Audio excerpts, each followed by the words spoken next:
Hello, ladies and gents.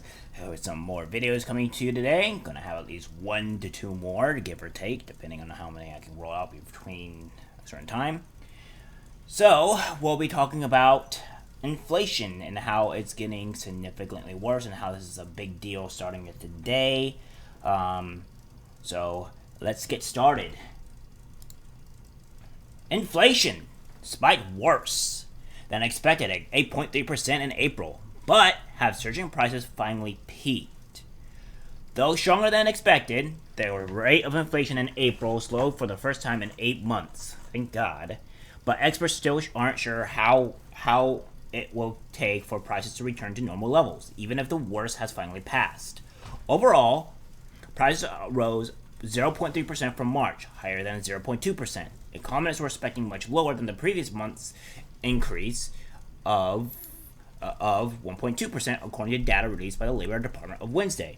On a yearly basis, prices jumped 8.3% last month, failing from 8.5% in March, but exceeding expectations, calling for an increase of 8.1%.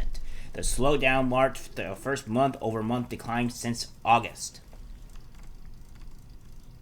The overall increase was a result of broad upticks across shelter, food, airline fares, and new vehicle prices.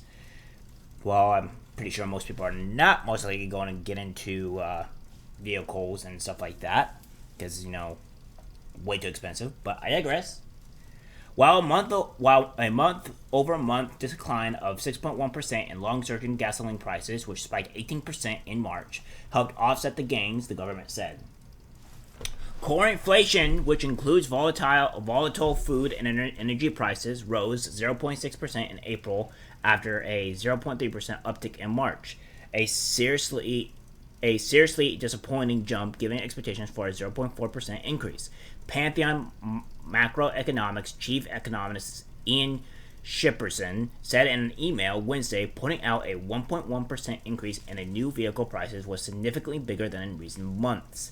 And a weekend note to clients, Goldman Sachs economist Ronnie Walker cautioned the inflation outlook remains highly uncertain due to lingering supply chains, red-hot wage growth, and still surging commodity prices, with gas prices, for example, jumping to record highs on Tuesday. That's a scary remark. The economists expect shelter inflation will remain firm amid the tightest housing markets in decades, while price spikes driven by supply chain constraints will fall sharply as bottlenecks ease, particularly in used cars and consumer electronics, which saw prices continue to fall in April. Here's a cool thing I could give to you all. Electronics, specifically, now for the past couple of years, we have had a huge wave of Pacific things being high and low in the electronics area. Mostly, when I want to say when they're probably thinking electronics, they're thinking of computers. So, in this sense, a lot of this, it wasn't just COVID and Pacific. It wasn't just COVID that hurt the electronics, but it was also inflation that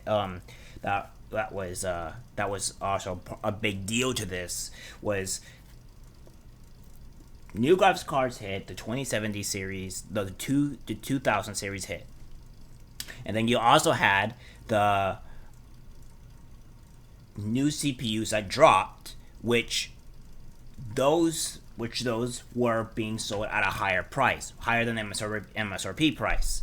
So for at least about 6 months to a year, maybe probably a little bit less, the CPUs were, and everything for the computer was higher than average, way higher than MSRP. However, that went down. So you were able to easily buy power supplies and CPUs and stuff, all that good stuff, at their MSRP price. However, the prices for GPUs have not gone down and are still not down to this day. It's been about 2.5 years since they've actually been coming down. In fact, we're kind of expected that GPU prices to be going down within the next, maybe between late this year of 2022 or 2023, potentially, because of how some of the GPU prices have gone down a decent amount for the past like a month or two, give or take. These prices have been going down, but they're still way higher than MSRP. I think the only last one that came up was the 3080 price. But again, the 3080, 3090s, you're going to be spending close to 800 to more than $1,000 on those GPUs. So usually, due to most of the people in the market for GPUs, they're not going to be able to get these. Now, this isn't just hit computers, but it's also hit consoles and stuff like that as well. The consoles were hit to having hired by scalpers because of all the mining and things that were happening in that area.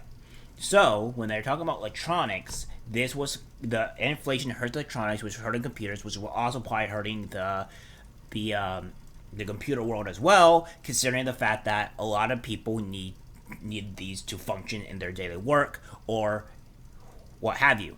There was also quite a few YouTube channels that are probably kind of hurt by this because of the spike of prices and everything and all that. And it wasn't just, and when they're also talking about cars. Cars actually use similar graphics cards into their computers that they have for their vehicles. So those trucks or those cars would not be able to go off the line or be able to be sold because they haven't gotten the GPUs, graphics cards, have you, will be able to be put into those cars because they're not available because of the scalpers, etc. So it's not just inflation that had an issue with this. It had a combination of, for electronics specifically, it had a combination of scalpers and miners, inflation, and the COVID, where all these things really impact the electronic community, and this really did not help for a long time, and we're finally probably be able to see some kind of recovery for the GPUs, and maybe some kind of recovery for vehicles that require these type of GPUs or what have you. So there is a little bit of recovery, but to put it more further in perspective, the electronics have been hurt before the inflation really started rising. I want to let you guys know is this specific thing has been hurting before it started rising. So before inflation started, but inflation did not help. But they are right. Prices are falling, but they're not falling fast enough. At least in terms of GPU, because without GPU, you can't run your computer. The slightest moderation in inflation will likely provide some needed boost in consumer confidence, Jeffrey Roach, chief economist for LPL Financial, said in emailed comments Wednesday. Investors and policymakers both knew inflation will likely stay above target for a while, but both will focus on the direction of the change. Stocks fell immediate after the Wednesday CPI report, with S&P 500 futures falling 1.1% by now 5 a.m. ET, while NASDAQ futures plunged 1.8%, which I may believe you guys watched the previous video to this one, or no, the very last video, the one I made yesterday, where I went over to the recession and how specifically the S&P 500 was falling for with the same exact moment. So go and watch that video if you want to do a little bit more backstory into what's going on there.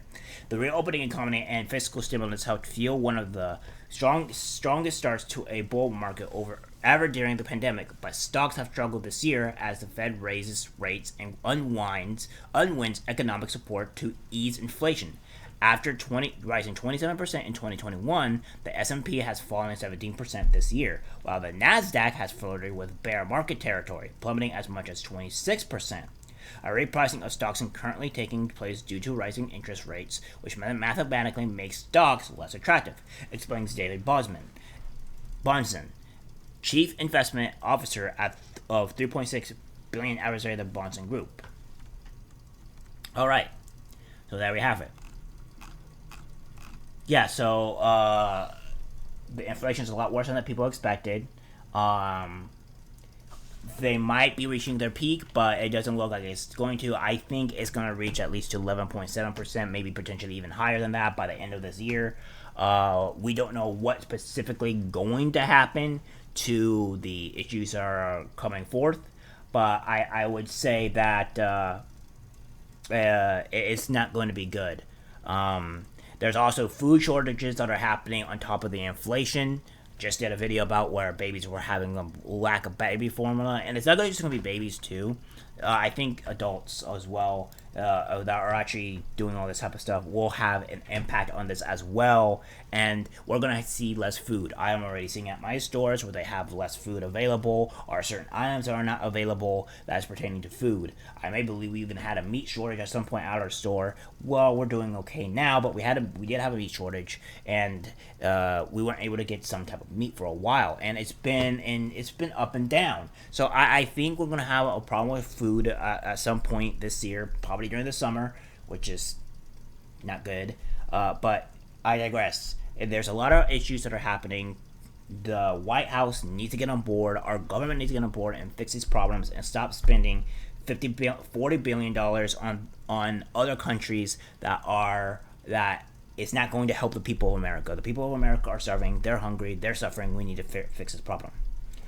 All right, guys. That's it for the video. Like, subscribe, share, and I'll see you in the next one. Take care.